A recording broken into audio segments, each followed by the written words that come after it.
ভিক্ষুকের হাসি। শহরের ব্যস্ত মোড়ে সবসময় হইচই আর গাড়ির শব্দ লেগেই থাকে। এই ভিড়ের মাঝে রাস্তার এক কোণে শান্ত হয়ে বসে থাকেন বৃদ্ধ হরিদাস। চারপাশের এত ব্যস্ততা তাকে একটুও বিচলিত করে না। হরিদাসের পরনে জীর্ণ পোশাক আর হাতে একটি পুরনো মাটির থালা, কিন্তু তার মুখে সবসময় লেগে থাকে এক অদ্ভুত প্রশান্তির হাসি। সেই হাসি দেখলে মনে হয় তার কাছে যেন পৃথিবীর সব ঐশ্বর্য আছে। নিলয় নামে একটি ছোট ছেলে প্রতিদিন ওই পথ দিয়ে স্কুলে যায়। নিলয় খুব কৌতূহলী। সে প্রতিদিন হরিদাস দাদুকে দেখে অবাক হয়।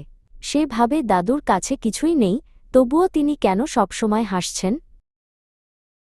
একদিন স্কুল থেকে ফেরার পথে নিলয় আর নিজেকে সামলাতে পারল না।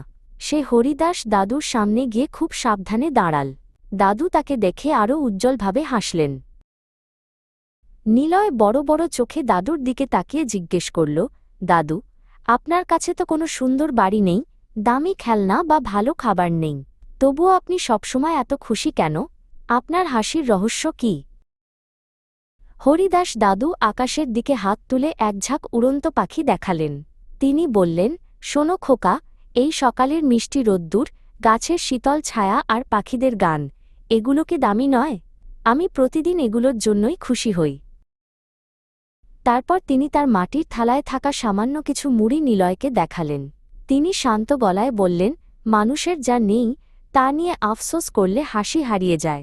আমার যা আছে আমি তাতেই খুব সন্তুষ্ট। হরিদাস দাদু নিজের বুকে হাত রেখে বললেন, সুখ বড় বড় অট্টালিকায় থাকে না ভাই, সুখ থাকে মনের কৃতজ্ঞতায়।